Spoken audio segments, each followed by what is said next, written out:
నాయన ఇదిగోండి ప్రభు నాయన గూగుల్ మీట్ ద్వారా ప్రభు ఇలాగ కలుసుకోవడానికి మరలా నీ యొక్క నాయన పాద సన్నిధిలో ఇలాగను ప్రభు నాయన ప్రార్థించి నీ పరిశుద్ధ మాటలు వినుటకును నీ కృప దయచేసినందుకు స్తుతిస్తూ నాయన ఇగో గూగుల్ మీట్ లో జాయిన్ అయిన ప్రతి ఒక్కరిని పేరు పేరున జ్ఞాపకం చేసుకోండి. వారికి చక్కటి ఆరోగ్యాలని మరి ఆయుష్నివ్వండి. ముఖ్యంగా నాయన చేతి పనులను దీవించండి.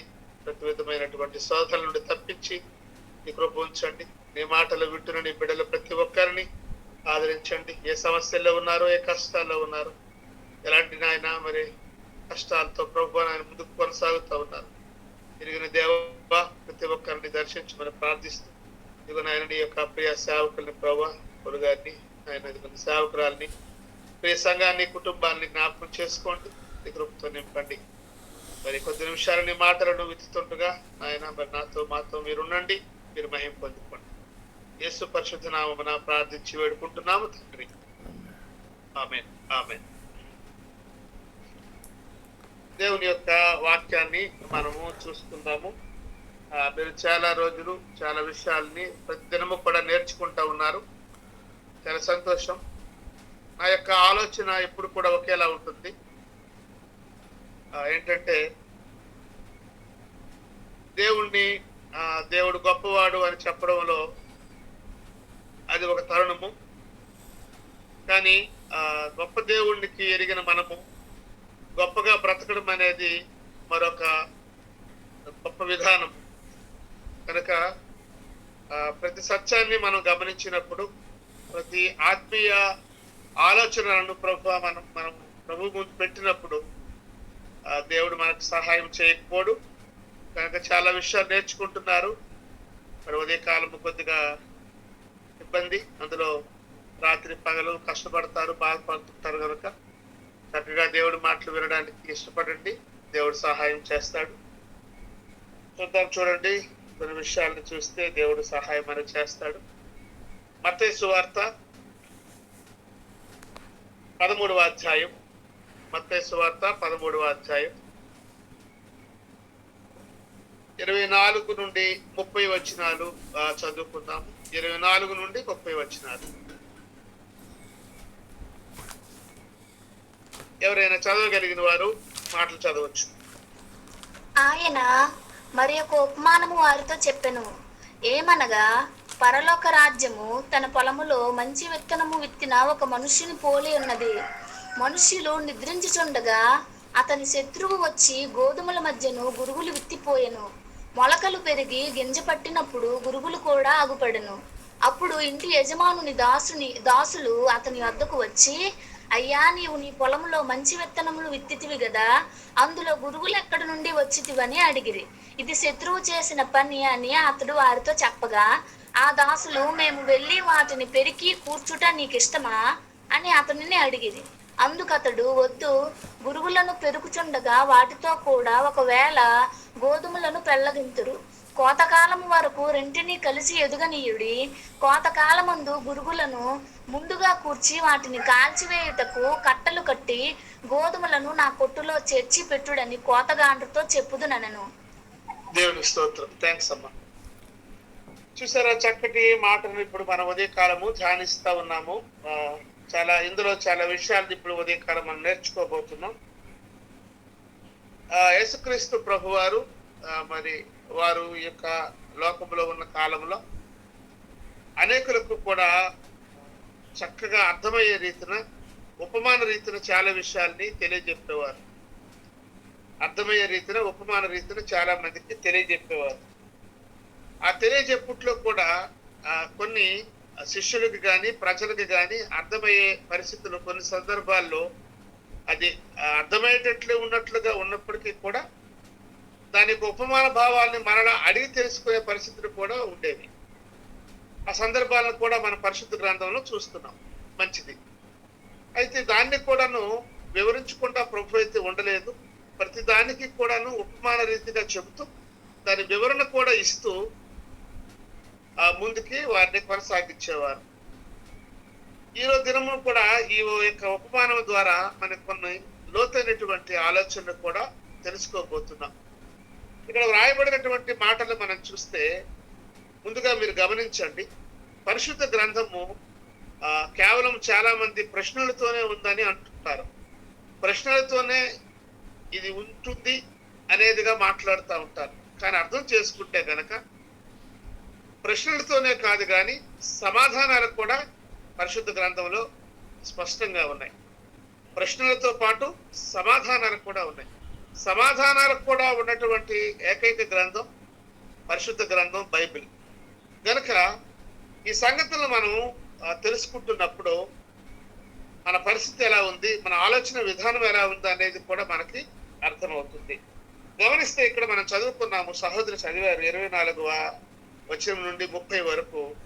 ఇది ప్రధానంగా ఇక్కడ చూస్తే 24వ వచనం చూస్తే, పరలోక రాజ్యం తన పొలములో మంచి విత్తనం విత్తిన ఒక మనుషుని పోలి ఉంది. పరలోక రాజ్యమును గూర్చి చాలా విషయాలు చెప్పబడుతున్నాయి. పరలోక రాజ్యమును గూర్చి చాలా వివరణలు కూడా ఉన్నాయి. అయితే ముఖ్యంగా ఈరోజు మనం చూసుకోబోతుంది ఏంటంటే, మంచి విత్తనము తన పొలములో మంచి విత్తనం విత్తిన ఒక మనుషుని పోలి ఉందట. కనుక మనం మంచి విత్తనాలుగా మనం ఉన్నాము అనేది మనం ఆలోచనలు చేస్తూ ఉంటున్నప్పటికీ కూడా ఈ ఉపమాన భావంలో చూస్తే కంటికి కనిపించినవన్నీ కూడాను ఒక్కొక్కసారి వాస్తవంగా అనిపిస్తూ ఉంటుంటాయి, ఒక్కొక్కసారి అది అవాస్తవంగా కూడా కనిపిస్తూ ఉంటుంటాయి. వాస్తవంగా అనిపిస్తుంటుంటాయి, అవాస్తవంగా కూడా కనిపిస్తూ ఉంటుంటాయి. కనుక మనం గమనిస్తే ప్రియులారా, దేవుని వారలారా, ఈ ఉపమాన రీతి మనకు చాలా ఉపయోగపడుతుంది అనేది ఉదయకాలం మనము తెలుసుకోబోతున్నాం. ఎలా అంటే, అపవాది అనగా శత్రువు వాడు చాలా ఘోరంగా పనిచేస్తూ ఉన్నాడు. గర్జించి సింహం వలె ఎవరిని మృగుదునా అని తిరుగుతూ ఉన్నాడు. మరి ఇప్పుడు చేయాల్సినటువంటి పని అంటే ప్రభు పైన ఆధారపడుతున్నటువంటి మనము, దేవుని మీద ఆధారపడుతున్నటువంటి మనము మొదటిగా మెలకువగా ఉండాల్సినటువంటి అవసరత ఖచ్చితంగా ఉంది. మెలకువగా మనం ఉండాలి. ఎందుచేతనంటే దినాల్లో పరిస్థితులు ఏమీ బాగులేవు. అందులో ఇష్టానుసారమైనటువంటి ఆలోచన విధానాలతో మనుషులు రకరకాలైనటువంటి తలంపులతో మనుషులను ఇబ్బందులు పెడుతున్నటువంటి పరిస్థితులు కూడా దినాల్లో లేకపోలేదు. గమనిస్తే ఈ యొక్క ఉపమానంలో స్పష్టంగా చెప్పబడినటువంటి మాటలు మనం చూస్తాము. మనుషులు నిద్రించుచుండగా అతని శత్రువు వచ్చి గోధుమల మధ్యను గురుగులు వెత్తిపోతున్నాడు. ఒకసారి మనం గమనిస్తున్నాము, కంటికి ఒకేలా కొన్ని కనిపిస్తాయని ముందుగానే ఇప్పుడు చెప్పుకున్నాం. గురుగులు గోధుమలు ఒకేలాగా ఉంటాయి. మన మధ్యలోనికి వచ్చేవారు, మనతో ఉండేవారు, మనతో కలుస్తున్న వారు కూడాను ఎలా ఉంటారు అంటే మనలాగే ఉంటున్నట్లుగాను, మనతోనే మాట్లాడుతున్నట్లుగాను, మనతో కలిసిపోతున్నట్లుగా కూడా వారు ఆలోచనలు చేస్తూ ఉంటుంటారు.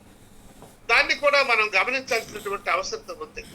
గమనించండి, ఎక్కడికి పడితే అక్కడికి వెళ్ళడానికిను, ఎవరితో పడితే వారితో కలిసిపోవడానికిను, ఎలాంటి ఆలోచనలు కూడాను లేకుండా కూడా ఇష్టానుసారమైనటువంటి పరిస్థితులు గుండా మనం పోవడానికిను మనకు వీలు లేదు అనేది ఈ ఉపమానం నేర్పిస్తుంది అనడానికి ఈ సంగతి నేను మీకు తెలియజేస్తూ ఉన్నాను.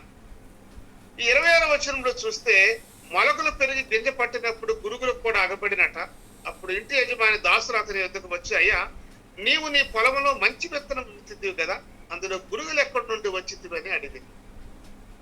ఇది శత్రువు చేసిన పనిని అతడు వారితో చెప్పగా, ఆ దాసులు, మేము వెళ్ళి వాటిని పెరిగి కూర్చుంటే నీకు ఇష్టమా అని అతనిని అడిగిరి. అందుకు అతడు, వద్దు, గురుగులను పెరుగుచుండగా వాటితో కూడా ఒకవేళ గోధుమలను కూడా పెరుగుచుండగా గోధుమలు కూడా పెళ్ళగిత్తురు, కోతకాలం వరకు రెంటిని కూడా కలిసి ఎదగనీయుడి. కోతకాలం అందుకు గురుగులను ముందుగా కూర్చి వాటిని కాల్చివేటుకు కట్టలు కట్టి గోధుమలను నా కుట్టులో చేర్చి పెట్టుడని కోతగాండ్రతో చెప్పుదునన్నట్లుగా ఇక్కడ వివరణ ప్రభువారు ఉపమాన రీతిగా ఇచ్చారు. గమనిస్తే గురుగులు గోధుమలు ఒకేలాగా కనిపిస్తూ ఉన్నాయి. తొందరపడి ఆ గోధుమలు మధ్యలో గురుగులు వచ్చి ఉన్నాయి. గురుగులను తీసేస్తాము. అనేటప్పుడు ప్రభు ఇస్తున్నటువంటి సంగతి ఏంటంటే తొందరపడకండి. ఎందుకంటే ఆ గురుగులను తీసే క్రమంలో గోధుమలు మీరు తీసేస్తారు. దానికి ఒక సమయం ఉంది. అందుకని ప్రసంగి అంటాడు ప్రతిదానికి ఒక సమయం ఉంది. మనం చాలా జాగ్రత్తగా ఓపికతో మనం ఉండాల్సినటువంటి పని ఉంది. నేను భక్తి చేస్తున్నాను, నేను ప్రభు కొరకు బ్రతుకుతున్నాను, నేను దేవుని యొక్క రాజ్యాన్ని స్వతంత్రించుకున్నట్టుకు సిద్ధంగా ఉన్నాను అని మనము ముందుకు కొనసాగుతున్నటువంటి సందర్భాలు లేకపోలేదు. ప్రస్తుతానికి అవే కొనసాగుతున్నాయి. మంచిది. కానీ పొలములో మంచి విత్తనమును విత్తన యొక్క మనుష్యుని పోలి ఉన్నది అన్నట్టుగా వాక్య భావం ఇక్కడ చెబుతా ఉంది. ఒక పొలములో మంచి విత్తనం. అందుకనే ప్రభు అయినటువంటి యేసుక్రీస్తు వారు మరి 4 నేలల గురించి కూడా చెప్పినటువంటి ఉపమానాన్ని కూడా మనము చూస్తాం. 4 నేలల్లో పడినటువంటి విత్తనాలు ఎలా ఉంటాయో ఆ ఉపమాన రీతిని కూడా మనం ఎన్నోసార్లు దేవుని మందిరాల్లో దైవ సేవకుల ద్వారా నేర్చుకున్నాము. బైబిల్ చదివి కూడా తెలుసుకున్నాం.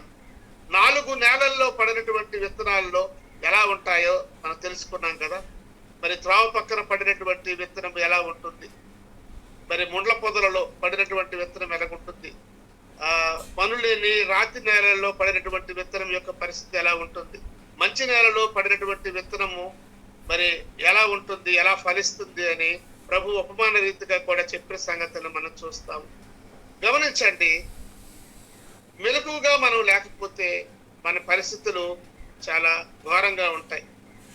ఎందుచేతంటే అపవాది గర్జించు సింహం వల్ల ఎవరిని మృగుదునా అని తిరుగుతూ ఉన్నాడు. ముందుగా మన శత్రువు ఎవరు అంటే మనం గుర్తు చేసుకోవాలి. మొదటిగా శరీరము శత్రువుగాను, రెండోది అపవాది యొక్క క్రియలు ఎలా ఉన్నాయి అనేది కూడా అవసరతలో ఉంది. అందుకనే వాక్యం సెలవిస్తుంది అపవాదికి చోటు ఇవ్వద్దు అని. అపవాదికి ఎప్పుడైతే చోటిస్తారో మరి దేవుని రాజ్యాన్ని ఎవరు స్వతంత్రించుకోలేరు. చాలా జాగ్రత్తగా వినండి. అపవాదికి చోటిస్తే గనక దేవుని రాజ్యాన్ని స్వతంత్రించుకోలేరు. కొన్ని సందర్భాల్లో ఆ చిన్న విషయాలనే మనం తప్పిపోతుంటాము, అవే పెద్ద విషయాలుగా మారిపోతాయి. అయితే ఇక్కడ ఈ ఉపమాన రీతిని మనం చదువుకున్నప్పటికీ కూడా దాని వివరణ కూడా ఇప్పటికీ మనకు తెలియదు. కానీ దాన్ని కూడా వివరించే దిశగా ప్రభు అయినటువంటి యేసుక్రీస్తు వారు నడిపించినట్లుగా కూడా ఇక్కడే వాక్య భాగంలో మనం చూస్తే ఆ 27వ వచనం చెప్తున్నప్పుడు ఇంటి యజమాని దాసుడు అతని ఎద్దుకు వచ్చి, అయ్యా నీవు నీ పొలంలో మంచి విత్తనం విత్తిదివి కదా, అందులో గురుగులు ఎక్కడి నుండి వచ్చితివి? ఈరోజు మంచి చేస్తున్నటువంటి మనుషులు, మంచిగా బ్రతకాలనుకుంటున్నటువంటి వ్యక్తులు, మంచి తలంపులతో ఆలోచనలతో వెళ్తున్నటువంటి వ్యక్తుల యొక్క జీవితాల్లో కొన్ని సందర్భాల్లో రకరకాలైనటువంటి తొందరలు కలుగుతూ ఉంటుంటాయి. ఈ తొందరలు ఎలా కలిగి వచ్చాయి, ఈ పరిస్థితులు ఎలా వచ్చాయి గమనించండి. మనుషులు పైరూపాలను చూస్తారు, కానీ దేవుడు అంతరంగాల్ని చూస్తారు. పైరూపాలను చూసే మనుషులకు వైపే మనం చూస్తున్నంత కాలము కూడా దేవుని వైపు మనం చూడలేము. దేవుడు రాజ్యాన్ని స్వతంత్రించుకోలేము. మీరు గమనిస్తే పొలములో మంచి విత్తనము విత్తిన మనుష్యుని పోలి మనం ఉంటే గనక దేవుడు రాజ్యాన్ని మనం స్వతంత్రించుకోగలుగుతాం. ఈరోజు పరలోకానికి చేర్చబడాలని ప్రతి ఒక్కరి యొక్క తాపత్రయం. ఈరోజు నేను అంటాను నరక బాధను తప్పించుకోవడానికే ఇంచుమించు 90% మనుషులు నరక బాధను తప్పించుకోవడానికే మాకు ప్రభు కావాలి అంటుంటారు. తెలుసుకొని అంటుంటారు. ఎందుకంటే చాలా మంది నేను ప్రభువుని వ్యక్తిగతంగా తెలుసుకున్నాను, నేను ప్రభువుని నా సొంత రక్షకుడిగా అంగీకరించానని చెబుతారు. కానీ ఆ చెప్పే విధానంలో గమనిస్తే సమర్పణ కలిగి లేరు. ముఖ్యంగా దేవుని వైపు చూస్తున్నటువంటి వ్యక్తులు ప్రభు కొరకు సాక్షులుగా నిలిచి బ్రతకడం లేదు. ఈరోజు ఎలా అయిపోయిందంటే నేను చెప్పక తప్పదు, భక్తి జీవితం కూడా ఒక వేషధారణ అయిపోయింది. దానివల్ల ఎవరికి నష్టము అంటే ఆ వ్యక్తిగతంగా ఎవరైతే వేషధారణ చేస్తారో వారికి నష్టం. కానీ ప్రభు వైపు చూస్తున్నప్పుడు మనుషులు ప్రభావితం చెందుతాం. ప్రభు వైపు చూస్తున్నప్పుడు మనము ఆ దేవుని రాజ్యాన్ని కొరకు పనిచేస్తాము, స్వతంత్రించుకోవడానికి కూడా మనము ఇష్టపడతాం. కనుక గమనించండి ప్రియా దేవుని వారలారా, ఇక్కడ చూస్తే ఆ మంచి విత్తనాలు మంచిగానే గోధుమలు విత్తపడ్డాయి, కానీ శత్రువు చేసిన పని ఏంటంటే గోధుమల మధ్య గురుగులు వచ్చినాయి. గోధుమల మధ్య గురుగులు వచ్చాయి. రెండు ఒకేలా ఉంది. మీరేమీ బాధపడని అవసరం లేదు. ఈరోజు మన పరిస్థితులు ఈ దినము మంచిగా ఉంటున్నాయి అనుకుంటున్నప్పటికీ ఉండకపోవచ్చు. నీ తలంపులు, నీ ఆలోచనలు, భక్తి జీవితము, నీ యొక్క క్రియ చక్కగా నడుస్తూ ఉండొచ్చు, కానీ ఎందుకో లేని తొందరలు రావచ్చు. ఏదేమైనా ఒకటి గమనించండి, ప్రభు అయిన యేసుక్రీస్తు వారు చూస్తున్నారు. ప్రభు అయిన యేసుక్రీస్తు వారు నీతో ఉన్నారు. ప్రభు అయిన యేసుక్రీస్తు వారు నిన్ను విడిచిపెట్టడం లేదు. ప్రభు అయిన యేసుక్రీస్తు వారు నీ పట్ల గొప్ప కార్యములు చేయబోతున్నాడు. దేవునికి స్తోత్రం. కనుక ప్రియమైన దేవుని ప్రజలారా, గమనిస్తే ఆ యొక్క మొలకలు వచ్చినప్పుడు, ఆ గింజ పట్టినప్పుడు, గురుగులు అగపడినప్పుడు మరి వాటిని తీసేస్తే బాగుండు అనిపిస్తూ ఉంటుంటది. చూడండి, కొంతకాలము ఓపిక పట్టాల్సినటువంటి అవసరం ఉంది. ప్రతిదానికి ఒక కోతకాలం ఉంది. ప్రతిదానికి కూడా ఒక సిద్ధపాటు ఉంది. ప్రతిదానికి కూడాను ఒక అవసరత నిమిత్తం నడిపించే విధానం కూడా ఉంది. కనుక ఏ విషయంలో తొందరపడకండి. ప్రార్థనా విజ్ఞాపనలతోనే దేవుని దగ్గర గోజాడండి. ముఖ్యంగా సమర్పణతోనూ దేవుని దగ్గర నడిపించబడండి. ఈ సంగతులను ఎందుకు నేను మీకు తెలియజేస్తున్నాను అంటే, మనం ప్రభువులో దినదినము కూడాను నేర్చుకోవలసినవి, తెలుసుకోవలసినవి, ఇంకా ధ్యానించాల్సినటువంటి అవసరతలు చాలా ఉన్నాయి. ఎందుకనంటే మనం ఇంకా ఎంత తగ్గించుకుంటామో దేవుని నామమున అంత పైకి వెళ్తాము. ఎంత తగ్గించుకుంటే అంత హెచ్చింపబడతాం. కనుక తగ్గించుకున్న వాడే హెచ్చింపబడతాడన్న ప్రభు యేసుక్రీస్తు వారి మాటకు మనం లోబడినప్పుడు మరి ఆయనకు కూడా అవకాశం ఇవ్వాలి. చాలా సార్లు చూడండి, మన చిత్తాన్ని మనం వెతుకుతాం, కానీ దేవుడి చిత్తాన్ని మనం వెతకం. అందరి దగ్గర ఆలోచనలు చేస్తాము, కానీ దేవుని దగ్గర ముందుగా మనం ఆలోచనలు చేయం. దేవుని దగ్గర ఎప్పుడైతే ఆలోచనలు చేస్తామో, దేవుని దగ్గర ఎప్పుడైతే మన ప్రతి సమస్యను కూడా పెడతామో, దేవుడు మన పని చేస్తాడు. అందుకనే ఒక సంగతి గుర్తుపెట్టుకోండి, దేవుని పని నీవు చేస్తే నీ పని దేవుడు చేస్తాడు. దేవుని పని నీవు చేస్తే నీ పని దేవుడు చేస్తాడు. ఈరోజు ఇంకనూ చాలా మంది సిగ్గుపడేవారుగా, భయపడేవారుగా, బాధపడేవారుగా ఉన్నారు. ఈరోజు ఎంతమంది దేవుని కొరకు బ్రతుకుతున్నారు అంటే ఇది ప్రశ్నార్థకంగానే మిగిలిపోయింది. కేవలము ఏంటంటే చెప్పాను కదా, నరక బాధను తప్పించుకోవడానికే 90% మంది ప్రజలు ఎలా ఉన్నారు అంటే నేను ప్రభువుని నమ్ముకుంటాను అంటారు. ప్రభువును నమ్ముకోవడము అంటే ఆయన కొరకు బ్రతకటం. నిన్ను చూసిన ప్రతి ఒక్కరూ క్రీస్తు నీలో నీవు చూపించటం. ఇది నేర్చుకోదగినప్పుడు ఆ జీవిత సత్యాలు అనేది నీకు అర్థమవుతాయి. చూడండి, అవి తీసేద్దాము అని ఆ యజమాని గూర్చి ఆ దాసులు చెబుతున్నప్పుడు రెండు పెరగనివ్వండి. పెరిగినప్పుడు తనకు ఒక సమయం ఉంది. చాలా ఆలోచనలు మనం చేస్తుంటాం. అయ్యా వినండి, అయ్యా మా మీద ఇలా మాట్లాడుతున్నారు, మమ్మల్ని గూర్చి ఇలా దూషిస్తున్నారు, లేనిపోని అపనిందలు వేస్తున్నారు, ఎక్కడ లేనటువంటి పరిస్థితులు మాకు దాపరిస్తున్నాయి, మేము చేయని దానికి కష్టం అనుభవిస్తున్నాం, మేము ఆలోచన తలపెట్టని దానికి కూడాను నేరాల్ని ఘోరాల్ని కూడా మా మీద మోపుతున్నారు, లేని నష్టాలు మేము అనుభవిస్తున్నాం, కష్టాలు అనుభవిస్తున్నాం, ఏమిటి పరిస్థితి అర్థం కావట్లేదు అనే పరిస్థితుల్లో కూడాను మనం ఈరోజు లేకపోలేదు. కానీ దేవుడు చూస్తున్నాడు, ప్రభు మనలను ప్రేమిస్తున్నాడు, నమ్మకంగా నడిపిస్తాడనడానికి ఈ ఉపమానం మనకి ఉపయోగపడుతుందని మీరు తెలుసుకోనండి. గురుగులను పెరుగుచుండగా ఒకవేళ గోధుమలు కూడా పోతాయేమో, కనుక ఆ కోత కాలం వరకు కూడా రెండింటినీ కూడా ఎదగనియండి. ఎందుకంటే గురుగులను ముందుగా కూర్చివేసి కాల్చివేయటకు కట్టలు కట్టే పరిస్థితి వస్తుంది. గోధుమలు ఆయన కొట్టులో వేయడానికి కూడా అవకాశము లేకపోతే, ఎందుకంటే వేరు చేయబడతాయి. అందుకని ఒక మాట వినండి, దేవుడి వాక్యం సెలవిస్తుంది, వినండి. బయలుపరచాల్సింది బయలుపరచకపోదట. అది మంచైనా సరే చెడైనా సరే, బయలుపరచాల్సింది బయలుపరచకపోదు. అది మంచైనా చెడైనా, ఏది ఎక్కడి నుండి మనము ఏది తప్పించుకోవడానికి వీలు లేదు. అయితే ప్రభు యేసుక్రీస్తు వారి దగ్గర నమ్మకంగా ఉన్నట్లయితే ఆ నమ్మకత్వాన్ని కూడా దేవుడు మనల్ని దీవించి అనుగ్రహించడానికి అవకాశం ఉంటుంది. అయితే ఇప్పుడు మనం చూసుకున్నటువంటి భావంలో ఇంకా గూఢార్థమైనటువంటి సంగతులు మనకు బయటికి రాలేదు. ఇప్పుడు ఈ మాటలు చదువుకున్నాము, చదివిన దాన్ని మరలా ఆలోచన చేశాం. అయితే దీనికి గూఢార్థమైనటువంటి సంగతులు మరలా ప్రభు చెబితేనే గాని మనకి అవగాహనలోకి రాము. ఎందుకంటే మరి నాకు తెలుసు అంటే అది నా స్వచిత్తం అవుతుంది. మరి దేవుడు నాకు నేర్పించాడు, దేవుడు నాతో మాట్లాడుతున్నాడు అంటే అది దేవుడి చిత్తానికి మనం తలగ్గడం అవుతుంది. కనుక ఈ సంగతులను జ్ఞాపకం చేసుకుంటే ఇంకా ఈ వాక్య భాగంలోనే కొంత వివరణ ప్రభు ఇచ్చాడు. అసలు ఏమిటి మంచి విత్తనమును పోలినటువంటి మనుష్యుడు ఎవడు? అసలు ఈ గురుగులు ఏది ఎవరు? ఈ గోధుమలు ఎవరు? అసలు ఈ అపవాది ఎవరు? అసలు ఈ లోకం ఏమిటి? అసలు ఏ రాజ్యానికి చేరడానికి అవకాశం ఉంది? అసలు రాజ్యానికి వెళ్ళడానికి ఉన్నటువంటి మార్గం ఏమిటి? ఇక్కడ సంగతులు ఇప్పుడు మనం చూస్తాము. చూడండి, నేను కొద్ది నిమిషాల్లోనే చెప్పి నేను ముగించడానికి ఇష్టపడతాను. దాని వివరణ కూడా, ఆ ఉపమాన భావం యొక్క వివరణ కూడా ప్రభువైన యేసుక్రీస్తు వారు స్పష్టంగా చెప్పారు. చూపిస్తాను చూడండి. 36వ వచనానికి వెళ్ళండి. మత్తయి సువార్త 13వ అధ్యాయం 36వ వచనం చదవండి అమ్మా. అప్పుడు ఆయన జనసమూహములను పంపివేసి ఇంటిలోనికి వెళ్ళగా ఆయన శిష్యులు ఆయన యొద్దకు వచ్చి పొలములోని గురుగులను గూర్చిన ఉపమాన భావము మాకు తెలియజెప్పమనిది.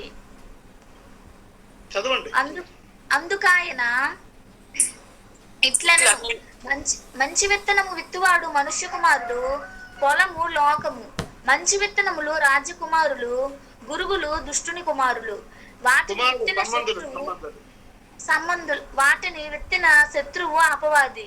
కోత యుగ సమాప్తి, కోత కోయువారు దేవదూతలు. గురుగులు ఎలాగో కూర్చబడి అగ్నిలో కాల్చివేయబడునో అలాగే యుగ సమాప్తి అందు జరుగును. మనుష్య కుమారుడు తన దూతలను పంపును, వారు ఆయన రాజ్యంలో నుండి ఆటంకములకు సకలమైన వాటిని దుర్నీతి పరులను సమకూర్చి అగ్నిగుండంలో పడవేయుదురు. అక్కడ ఏడ్పును పండ్లు కొరుకుటయు ఉండును. అప్పుడు నీతిమంతులు తమ తండ్రి రాజ్యములో సూర్యుని వలె తేజరిల్లుదురు. చెవులు గలవాడు వినుగాక. దేవునికి స్తోత్రం. ఇక్కడ కూడా ఈ ఉపమాన భావం యొక్క సంగతులు కూడా చాలా స్పష్టంగా మనం అంటుంటాం కదా, ఏదైనా పండు ఒలిచి పల్లెరంలో వేసినట్లుగా అన్నట్లు. ఇంతకంటే వివరణ ఇంకొకరెవరు? ఇంకా ప్రభువైన యేసుక్రీస్తు కంటే బోధకుడు ఇంకొకరు ఉండరు. ఆయన కంటే పెద్ద స్పీకర్ ఇంకొకరు ఉండరు. ఆయన కంటే బ్రతుకులను జీవితాలను కట్టి చక్కగా బోధించిన వారు ఇంకొకరు ఉండరు. ఈరోజు ఏమవుతుందంటే ఇప్పుడు నేను అనుకుంటుంటాను చాలా సందర్భాల్లో ప్రభు దగ్గరకు వచ్చినటువంటి ఇప్పుడు కూడా తెలుసుకునే సంగతి ఏంటంటే, ఏదైతే దేవుని గ్రంథం ఉందో, వాక్య భాగం ఉందో, ఇది నేర్చుకున్న తర్వాత, తెలుసుకున్న తర్వాత, ఓహో నాకు అన్ని తెలుసు, నేను గొప్ప మేధావిని మనం భావించవచ్చు. కానీ ఏదీ లేదు మనలో. మనం మట్టి వారము, మనకు తెలిసిందేమీ లేదు. కేవలము దేవుడి యొక్క కృప, దేవుని యొక్క ప్రేమే మనలను బలంగా నడిపిస్తుంది. గనక గమనిస్తే ప్రియులారా, ఆ ఉపమాన రీతి యొక్క భావం కూడా ఇక్కడ చెప్పారు. అయ్యా మీరు ఏదో చూపించారు ముగించారు అనడానికి ఇక్కడ లేదు. ఏదైతే ప్రభువు ఉపమాన రీతిన చెప్పి ఉన్నారు, ఆ ఉపమానానికి సంబంధించినటువంటి వివరణ ఇక్కడ ఇచ్చి ఉన్నారు. ఏమో వివరణ ఇచ్చి ఉన్నారంటే 36వ వచనం చూస్తే, ఆయన శిష్యులు ఆయన ఎదురుకు వచ్చి పొలములోని గురుగులను కూర్చున్న ఉపమానం మాకు చెప్పిపోయి అనేది. చాలా ఉపమానాలు యేసుక్రీస్తు వారు చెప్పినప్పటికీ కూడా శిష్యులు మరలా అడిగేవారు, అయితే ఈ భావం మీకు తెలియదా, ఇంకా మీకు అర్థం కాలేదా, ఇంకా అర్థం చేసుకోలేరా అని కూడా ప్రభు శిష్యులతో ఎన్నో సందర్భాల్లో మాట్లాడినటువంటి సంగతులు కూడా లేకపోలేదు. గమనిస్తే ఆ ఉపమాన రీతిని ఎలా చెప్తున్నాయో 37వ వచనం చూస్తున్నాం చూడండి. అందుకని ఇట్లా, మంచి విత్తనం విత్తువాడు మనుష్య కుమారుడు. మంచి విత్తనం విత్తువాడు మనుష్య కుమారుడు. మనుష్య కుమారుడు ఎవరో? మనుష్య కుమారుడు ప్రభువైన యేసుక్రీస్తు వారు. ఇక్కడ చూడండి, ఆ 24వ వచనంకి వచ్చినప్పటికీ మంచి విత్తనము ఒక మనుష్యుని పోలి ఉన్నది అని వ్రాయబడి ఉంది. ఈ మంచి విత్తనము విత్తేవాడు మనుష్య కుమారుడు ప్రభువైన యేసుక్రీస్తు వారు. రెండోది చూస్తే 37వ వచనం చదివాం కదా, 38, పొలము లోకము, మంచి విత్తనములు రాజ్య సంబంధులు. ఈ లోకమనే ఈ పొలములో మనం ఎలా ఉన్నామట? రాజ్య సంబంధులుగా ఉన్నాం. మనము ఉన్నాం. మనం లోక సంబంధులుగా ఉంటే లోకంలో కలిసిపోయిన వారం అవుతాం. కానీ మనము రాజ్య సంబంధులుగా ఉన్నాం. మరి రాజ్య సంబంధులే పరలోక రాజ్యం చేరుతారు. ఎలాగా? మంచి విత్తనము విత్తిన ఒక మనుష్యుని పోలి ఉన్నది పరలోకం అని చెప్పబడింది. గమనిస్తే మంచి విత్తనము విత్తువాడు మనుష్య కుమారుడు, పొలము లోకము, మంచి విత్తనములు రాజ్య సంబంధులు, గురుగులు దుష్టుని సంబంధులు. దుష్టుని సంబంధులే చాలా చాకచక్యంగా మనతో కలుస్తా మాట్లాడుతూ ఉంటుంటారు. ఈరోజు మీరు గమనిస్తున్నారు లేదు, చాలా మంది దైవ సేవకులకు, చాలా మంది విశ్వాసులకు కొన్ని ఫోన్స్ వస్తున్నాయి ఈ మధ్య కాలం. నాకు కొంతమంది తెలియజేశారు దైవ సేవకుల జిల్లాలో, అలాగే కొంతమంది విశ్వాసులు కూడా తెలియజేశారు. ఈ మధ్యన ఒకటి నేర్చుకున్నారు. అదే మనకి ఈ మధ్యన ఒక పాస్టర్ గారు పేరుగాంచిన ఒక సేవకులు అభినవ్ దర్శన్ కూడా ఏదో టైప్ ఆఫ్ ఫోన్ కాల్ ఏదో రావడం అనేది, ఆయన నేను కాదని ఒకసారి, అవునని ఒకసారి ఏదో జరిగింది, మనకు తెలియని సంగతి అది. ఏదేవే ఆ టైప్ ఈ మధ్య కాలం కొన్ని ఫోన్స్ వస్తున్నాయి. అయ్యా మీ పరిచర్యలు చాలా బాగున్నాయి, మీరు చాలా బాగా పనిచేస్తున్నారు, మీరు చాలా చక్కటైన వారు, మీరు మీ భారం ఎవరికి లేదు, మీ ఆలోచన ఎవరికి లేదు, నేను మీకు ఫాలో అవుతున్నాను, మీ అకౌంట్ నెంబర్ మాకు చెప్తారా, లేకపోతే మా ఊరు వచ్చినప్పుడు ఒకసారి మీరు కలుస్తారా, లేకపోతే మీ ఫోన్ నెంబర్ ఇస్తే మేము కలుస్తాము, మీ ఈఎంఐలు ఉందా, లేకపోతే అది ఇది కొంతమంది మాట్లాడుతున్నటువంటి సందర్భాలు ఉన్నాయట. అంటే ఎలా ఉందంటే ఈ అపవాది యొక్క కార్యాలు, ఈ లోకంలో ఉన్నటువంటి పరిస్థితులు, ఈ దుష్ట సంబంధులు రాజ్య సంబంధులను పాడు చేస్తున్నారు. మనం ఎలా ఉండాలంటే మెలకుగా ఉండాలి. చాలా సందర్భాల్లో నాకు ఈరోజు వాక్యం చాలా బాగా తెలుసు, మీకు తెలుసు, అందరికీ తెలుసు. వాక్యం తెలిసింది మళ్ళీ బైబిల్ తెలిస్తే తెలియడం కాదు, ఈ హృదయంలో పనిచేయాలి, హృదయంలో హెచ్చరించాలి, హృదయంలో నెమ్మది ఇవ్వాలి, హృదయంలో పూర్తిగా వాక్యము ధ్యానించే విధానంగా నీలో ఇమిడి ఉండాలి. ప్రతి మాట నీకు హెచ్చరించాలి, బుద్ధి చెప్పాలి, బాగు చేయాలి, నీకు తగ్గించాలి, నిన్ను వాదార్చాలి, నిన్ను అనేకుల మధ్య నమ్మకంగా నిలబెట్టాలి, నడిపించాలి. ఆ వాక్యాన్ని కూడా చాలా మంది మనకంటే, నేను ఒక్కొక్కసారి అనుకుంటాను ఈ చిన్నపిల్లలు బెస్ట్. మన సంఘాల్లో, మన ఇంట్లో ఉన్నటువంటి చిన్నపిల్లలు కంఠోపాఠంగా నేర్చుకున్న కొన్ని దేవుని వాక్యాలు చక్కగా వాళ్ళు చెబుతా ఉంటుంటారు. చెప్పడమే కాదు, ఈ మాట ఇదే కదా అంకుల్, ఈ మాట ఇలాగే కదా మమ్మీ, ఈ మాట ఇలాగే ఉంటుంది కదా డాడీ అని అంటుంటూ ఉన్నప్పుడు అనిపిస్తుందా, ఈ మాట వీరికి హెచ్చరిస్తుంది, ఈ మాట వీరు చాలా జాగ్రత్తగా ధ్యానిస్తున్నారు, ఈ మాట ద్వారా వీళ్ళు బ్రతుకును కట్టుకోబోతున్నారు అనే సంగతి ఆ పిల్లల ద్వారా మనకు అర్థమవుతుంది. మనకి ఎలా ఉందంటే ఏదో కాలం నడిచేస్తుంది, ఏదో జరిగిపోతుంది అనే భావం కలుగుతుంది. కానీ నేను అంటాను, భయం అనేది దేవుడి దగ్గర మనుషులకి లేకపోయింది. ఈరోజు భయం లేదు, పెద్ద పెద్ద ఆలోచనలు చేస్తున్నాము, పెద్ద పెద్ద స్టేట్మెంట్స్ ఇస్తున్నాము. అందుకనే ఆ ప్రభువైన యేసుక్రీస్తు వారు అంటారు, ఆ విషయంలో కూడా భయంగా ఉంటది, బాధ కూడా ఉంటది. చాలా జాగ్రత్తగా మనం గమనించాలి. పెద్ద పెద్ద బోధనలు చేయడానికో, లేకపోతే పెద్ద పెద్ద మేము బాగున్నామని స్టేట్మెంట్లు ఇవ్వడానికో మనం సరైన వాళ్ళం కాము.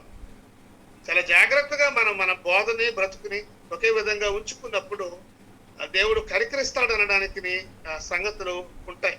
దేవుడు వాడుకోకపోతే, దేవుడు ప్రేమించకపోతే, దేవుడు నడిపించకపోతే, దేవుడు ఆదరించకపోతే, ప్రభువైన యేసుక్రీస్తు వారు నిన్ను ప్రత్యేకించి అనేకుల మధ్య నిలబెట్టకపోతే మనం ఎవరము?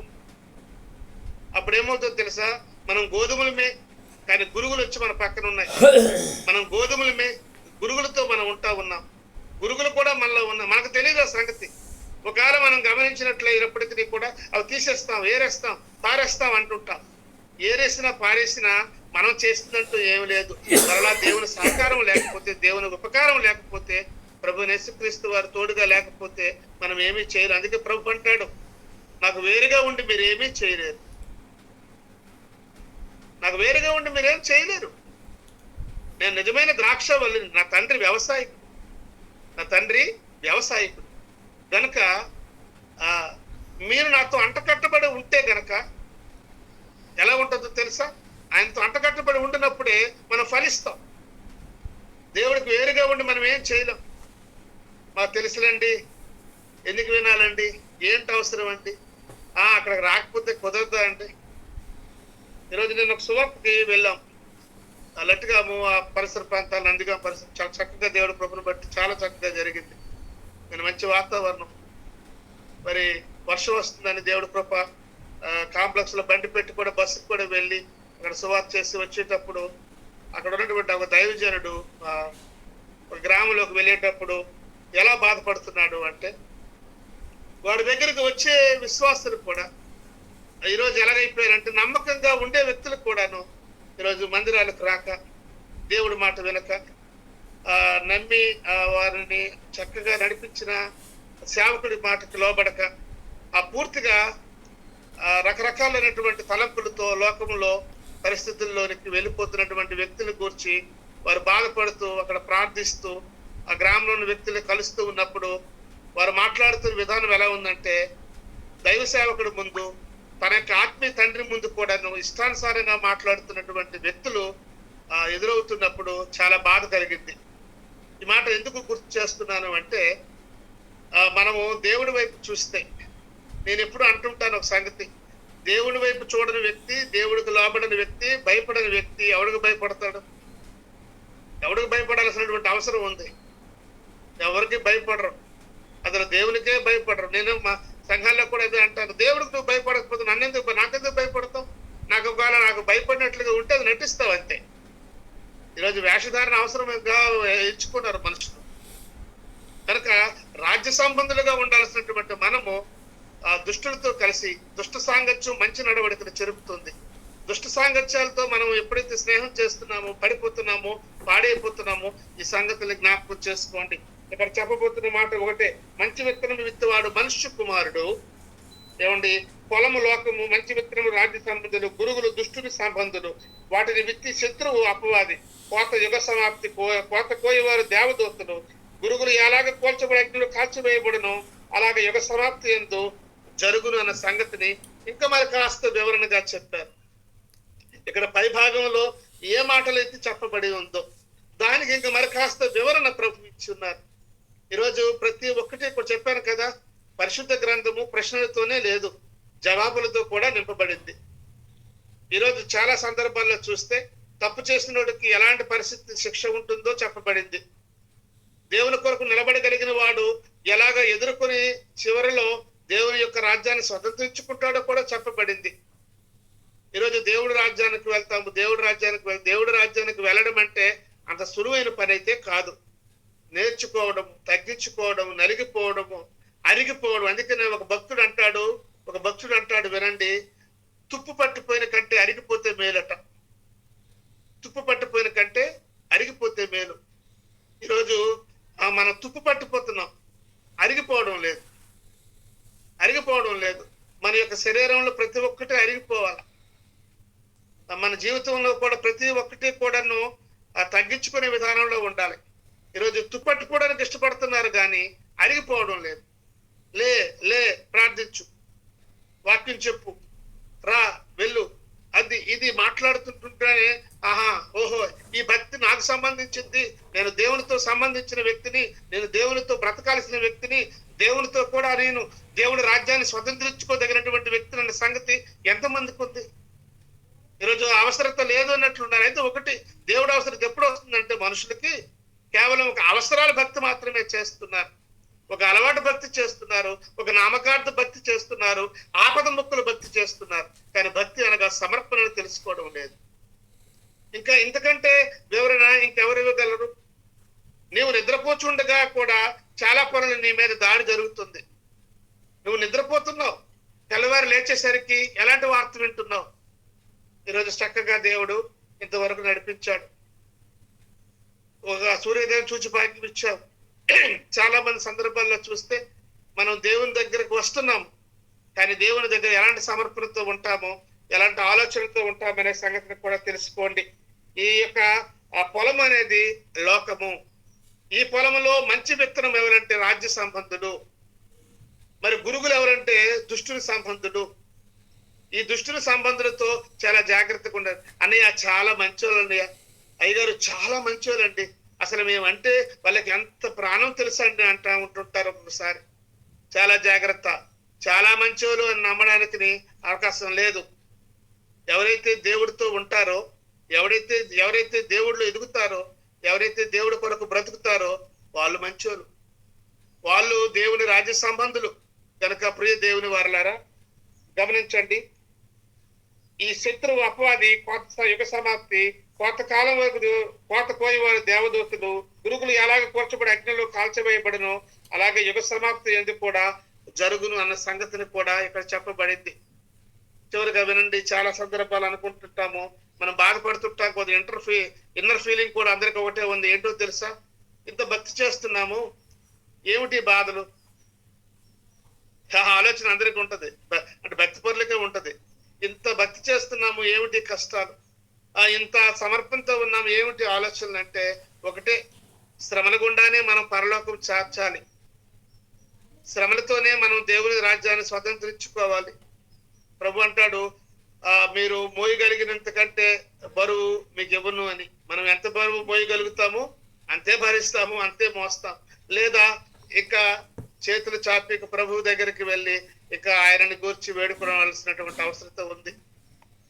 గోధుమలు గురుగులు ఒకేలాగే ఉంటాయి. ఈ గురుగులు వస్తున్నాయి, గురుగులు మన మధ్యలోనికి వచ్చేసాయి, అది మనకు తెలియదు. దాన్ని తీసివేయడం మనకు తెలియదు, దాన్ని గమనించడం మనకు తెలియదు, దాన్ని గుర్తించడం మనకు తెలియదు. కానీ శత్రువు చేసే పనులు చాలా ఉన్నాయి. కనుక గమనిస్తే మనుష్య కుమారునితో మనం ఉన్నామని, ఒక మంచి విత్తనము విత్తిన ఒక మనుష్య కుమారుని పోలి ఉన్నామని మనం గమనిస్తే, ఈ లోకములో తెలుసుకోదగినటువంటి సంగతి ఏంటంటే, దేవుని యొక్క రాజ్యానికి చేరదగినటువంటి ప్రతి వ్యక్తి ఒక రాజ్య సంబంధి, ఒక రాజ్య సంబంధి. రాజ్య సంబంధిగా ఉండడము అనంటే ప్రభు యేసుక్రీస్తు వారితో అంటకట్టబడి ఉండటం. అది మనం ఎప్పుడైతే చేస్తామో దేవుని రాజ్యాన్ని స్వతంత్రించుకుంటాము, దేవుని యొక్క గొప్ప ఉద్దేశాలు కూడా మనము తెలుసుకుంటాము. అందుకనే వాక్యం సెలవిస్తుంది, అంతవరకు నమ్మకంగా ఉండండి, అంతవరకు సహించిన వాడే రక్షింపబడతాడు. నేను అంటాను క్లియర్ గా వినండి, భక్తి చేయడం అంత సులువైన పని అయితే కాదు. ముఖ్యంగా యేసు ప్రభుతో సహవాసం చేసి కొనసాగడం అంటే అంత సులువైన పని అయితే కాదు.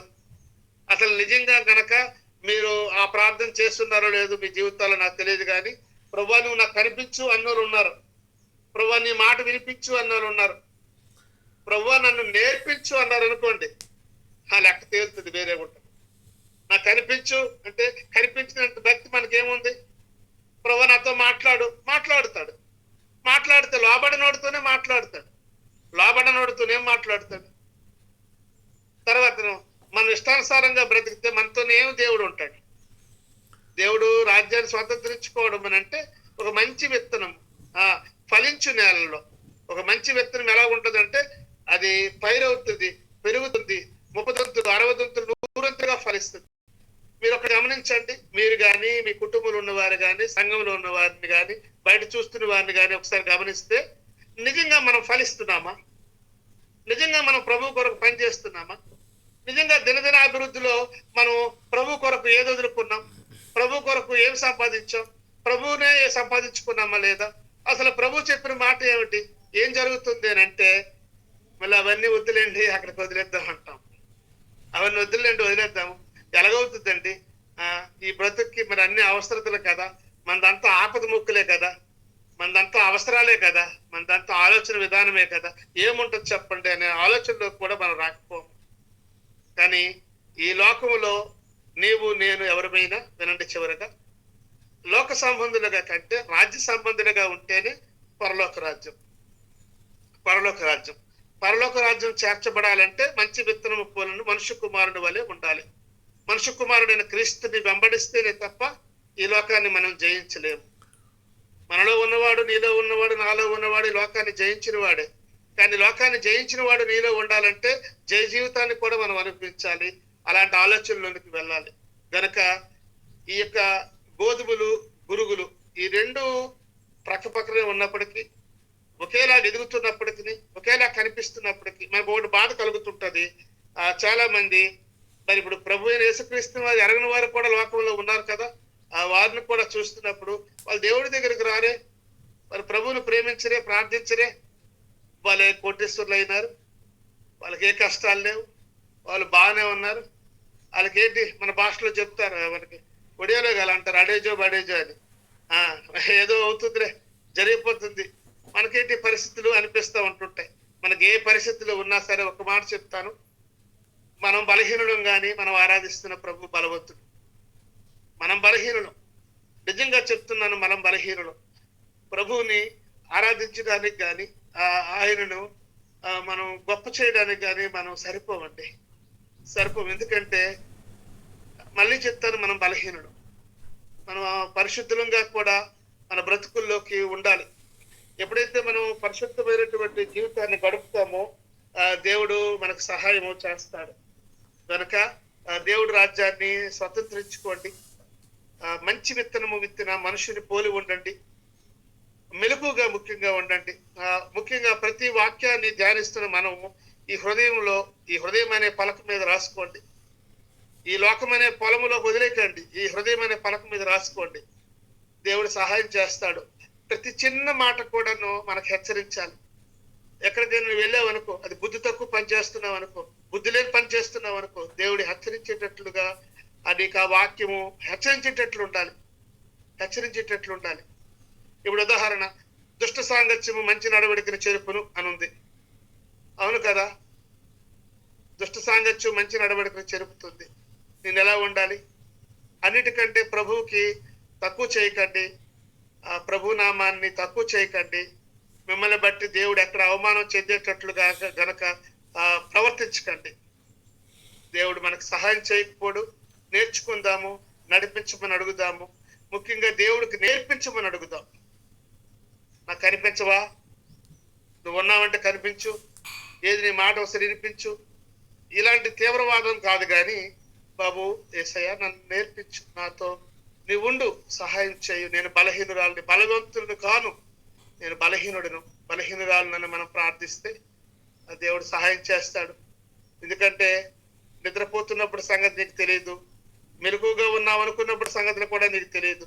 ఈరోజు ఒకటే సంగతి వినండి, ప్రతి దినము, ప్రతి క్షణము, ప్రతి అవసరతలో, ప్రతి సంగతుల్లో కూడా దేవుడు మనకు తోడుగా ఉన్నాడు.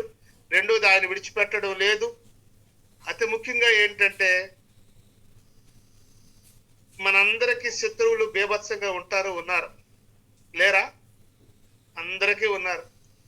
శత్రువుల నుండి కూడా ప్రతి దినము కూడా నీకు వారి ముందే దేవుడు భోజనం పెడుతున్నాడు అంటే, శత్రువుల ముందే నిన్ను నడిపిస్తున్నాడు అంటే, శత్రువుల ముందే జయశీలిగా నిన్ను ఉంచుతున్నాడు అంటే అర్థమేంటో తెలుసా? దేవుడు నీకు తోడుగా ఉన్నాడు అని అర్థం. కనుక ప్రభుని కృతజ్ఞతాస్తుతులు చెల్లించండి. చాలా విషయాలు చాలా మంది దైవ సేవకులతో కొన్ని అంశాలు మాట్లాడుకుంటున్నారు, వింటున్నారు. చాలా మంచిది. నాకు కలిగినటువంటి కొన్ని సంగతులు, కొన్ని తలంపులు మీ ముందు ఎందుకు ఉంచడానికి ఇష్టపడుతుంటానంటే, ఇలాంటి సందర్భాల్లో మనం ఆత్మీయంగా కాస్త బలపరుచుకోవడం అవసరం. కనుక ఈ సంగతిని గుర్తు చేసుకుందాం, దేవుణ్ణి ప్రార్థించి మనం ముందుకు కొనసాగదాం. ఈ అవకాశం ఇచ్చిన దైవ సేవకులకు, ప్రియ సంఘానికి ప్రభు పెట్ట శుభములు, వందనాలు తెలియజేస్తున్నాం.